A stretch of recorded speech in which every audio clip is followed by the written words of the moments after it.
जय श्री श्याम। इस चैनल पे हार्दिक स्वागत है। चैनल पर बाबा श्याम का चमत्कार सुनने के लिए मिलता है और हर सत्य कहानी बाबा श्याम के चमत्कारों से जुड़ी हुई होती है। श्याम भक्तों, आज हम लेकर आए हैं फिर से सत्य कहानी। अद्भुत है और आपको प्रेरणादायक है।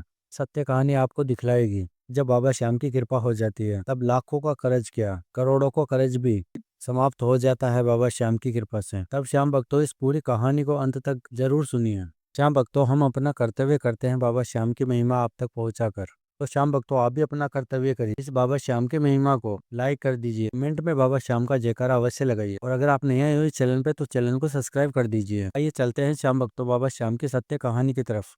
यह कहानी एक चमत्कार की नहीं है, सच्चे भगत की गहरे विश्वास की है ये कहानी। जब बाबा श्याम की कृपा हो जाती है, इंसान के कितने भी मुश्किल हालात क्यों ना है फिर वह हारता नहीं है। यह कहानी बताती है जब मनुष्य के ऊपर दैवीय शक्ति की कृपा हो जाती है मनुष्य के ऊपर, तब उस मनुष्य का सारे संकट समाप्त हो जाते हैं।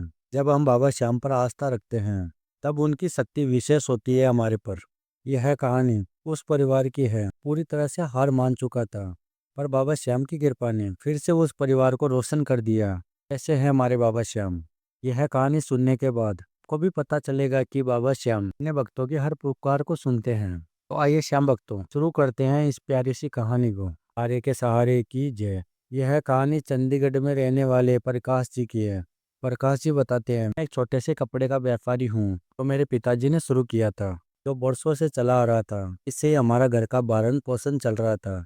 मेरा परिवार साधारण था लेकिन खुशहाल था। और आगे प्रकाश जी बताते हैं, मेरे घर में मैं और मेरी पत्नी और मेरे दो बच्चे हैं, एक लड़का और एक लड़की। एक साथ हंसी खुशी जीवन चल रहा था और पैसों की आय भी बहुत बढ़िया थी।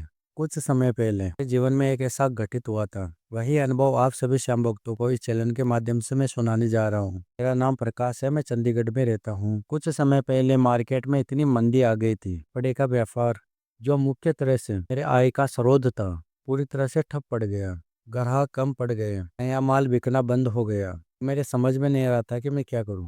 मेरे लिए ये हो गया था कि मैं दुकान का किराया भी कैसे दूं।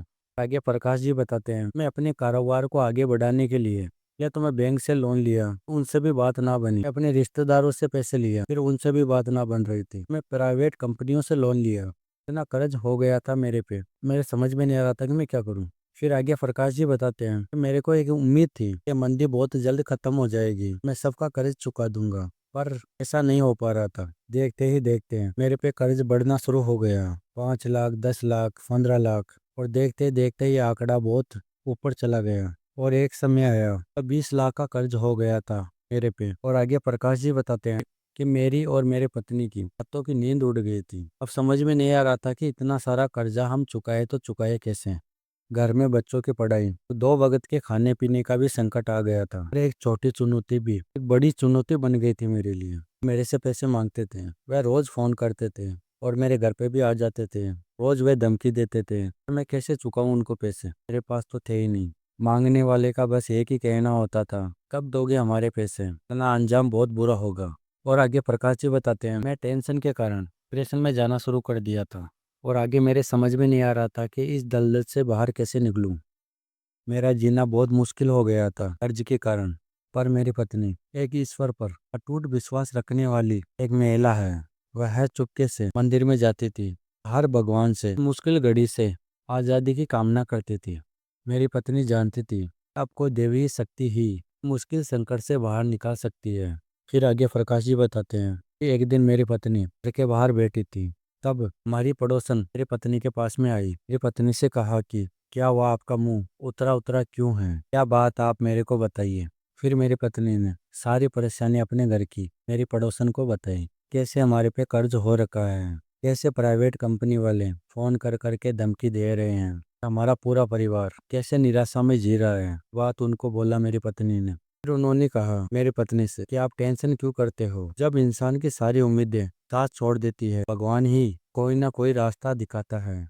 तुम बाबा श्याम की अर्जी लगाओ। तब मेरी पत्नी ने कहा बाबा श्याम की अर्जी कैसे लगाते हैं। फिर उन्होंने उपाय बताया बाबा श्याम का कि तुम 11 के दिन सूखा नारियल लेना और काला धागा भी लेना, फिर उसको 9 बार नारियल के ऊपर बांध देना। हर बार लपेटते हुए तुम खाटू श्याम बाबा का नाम लेना और अपने कर्ज से मुक्ति की प्रार्थना करना। फिर इतना करने के बाद उस नारियल को बाबा श्याम की मूर्ति या बाबा श्याम की तस्वीर के समक्ष बड़ी श्रद्धा से रख देना और तब तेरी परेशानी हल हो जाए। अब इस नारियल को खाटू धाम में चढ़ा के आ जाना। देखना कुछ ही दिनों में तुम्हारी सारी चिंता ये दूर हो जाएगी बाबा श्याम की कृपा से। बाबा श्याम तुम्हारी पुकार जरूर सुनेंगे, इस कर्ज से मुक्ति का रास्ता दिखाएंगे। फिर मेरी पत्नी ने उनको धन्यवाद दिया और घर पे आ गई। फिर आगे प्रकाश जी बताते हैं, मेरी पत्नी ने मेरे को सारी बात विस्तार से बताई। फिर मैंने अपनी पत्नी से कहा कि तुम इस अंधविश्वास पे कैसे भरोसा कर सकती हो। भला लाखों का कर्ज इस नारियल और धागे से कैसे उतर सकता है। तुम इन सब में हमारा समय बर्बाद मत करो। पर मेरी पत्नी का विश्वास अटूट था और मेरी पत्नी ने कहा, जब कोई रास्ता नहीं है हमारे पास, भी ये उपाय करने में क्या हर्ज है। फिर मैंने भी मेरी पत्नी की बात मान ली।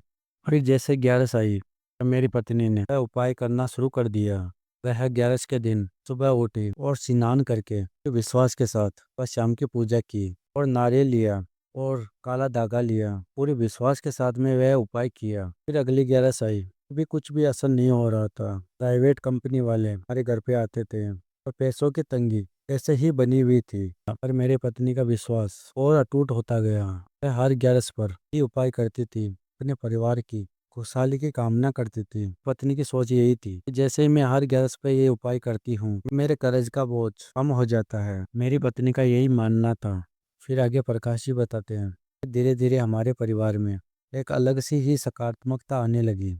यह सकारात्मकता पैसों को लेकर नहीं थी। हमारे घर के माहौल में शांति होना शुरू हो गई और धीरे धीरे करके मेरा मन भी शांत रहने लगा।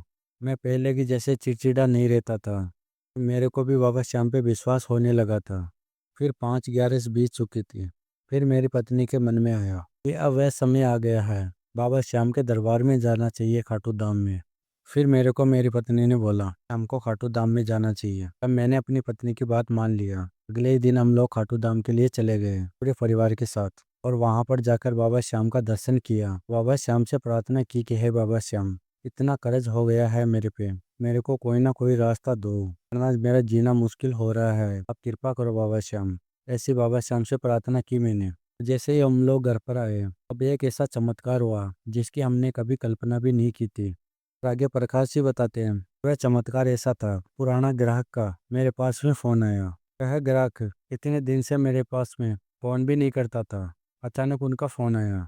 फिर उन्होंने बताया कि एक बहुत बड़े प्रोजेक्ट के लिए कपड़ों की ज़रूरत है, क्या तुम मेरे को कपड़े दे सकते हो। तब मैंने कहा कि मैं दे सकता हूँ, पर मेरे मन में ऐसा ही लग रहा था कि इसे कैसे हो सकता है, क्योंकि मेरा विश्वास मेरे व्यापार से तो उठ गया था। फिर उस ग्राहक ने अपने पास में बुलाया तो मेरी पत्नी ने भी मेरे को वहाँ पर जाने के लिए बोला और मेरी पत्नी ने कहा कि एक बार जाकर तो देखिए, क्या पता बाबा श्याम ने ही रास्ता दिखाया हो हमको। फिर आगे प्रकाश जी बताते हैं कि मैं वहाँ पर गया और मेरे को ऑर्डर मिला और मेरी कल्पना से भी बहुत बड़ा था। यह ऑर्डर इतना बड़ा था कि मेरे पूरे व्यापार को बहुत बड़ा कर सकता था। यह ऑर्डर उसी समय पे आया था कि इसको मेरे को काफ़ी ज़्यादा ज़रूरत थी। फिर उस ऑर्डर से मेरे को एडवांस में मिल चुके थे पैसे, जिससे मैं अच्छा खासा माल खरीद सकूं और उन तक पहुंचा सकूं। फिर आगे प्रकाश जी बताते हैं, मैंने महसूस किया कि यह कोई संयोग नहीं है, तो बस बाबा श्याम की ही कृपा है। फिर मैंने पूरी ईमानदारी के साथ उस ऑर्डर पर काम किया।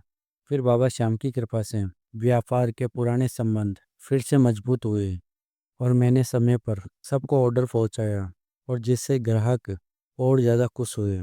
मेरा कारोबार काफ़ी ज़्यादा अच्छा चलने लगा, पहले से भी बहुत अच्छा चलने लगा। जो बड़े ऑर्डर से जो पैसा मिला, वह सबसे ऊंचे ब्याज वाले को मैंने पहले दिया। धीरे धीरे करके मेरा कर्ज पूरी तरह से समाप्त हो गया। यह बाबा श्याम की ही कृपा है और मेरी पत्नी का विश्वास है बाबा श्याम पर। और आज मेरे जीवन में सब कुछ अच्छा ही हो रहा है बाबा श्याम की कृपा से और मेरा कारोबार काफ़ी अच्छा चल रहा है, बस काटू वाले की ही कृपा है। तो श्याम प्रेमियों, आज हमने सुनाया प्रकाश जी की सत्य कहानी। यदि बाबा श्याम की महिमा आपको पसंद आई है, तब सच्चे श्याम प्रेमी के नाते इस बाबा श्याम की महिमा को लाइक अवश्य कर देना। अगर आप नए आए हो इस चैनल पे तो चैनल को सब्सक्राइब करके और भी श्याम भक्तों के साथ में इस बाबा श्याम की महिमा को शेयर करना, ताकि वह भी बाबा श्याम के ऊपर कई गुना विश्वास करें तो उनकी भी सारी मनोकामना पूरी हो। श्याम भक्तों, मिलते हैं अगली वीडियो में। बस श्याम से हम यही प्रार्थना करते हैं कि आपके ऊपर और आपके परिवार के ऊपर हमेशा के लिए अपनी कृपा बना के रखिए। जय श्री श्याम सभी श्याम भक्तों को।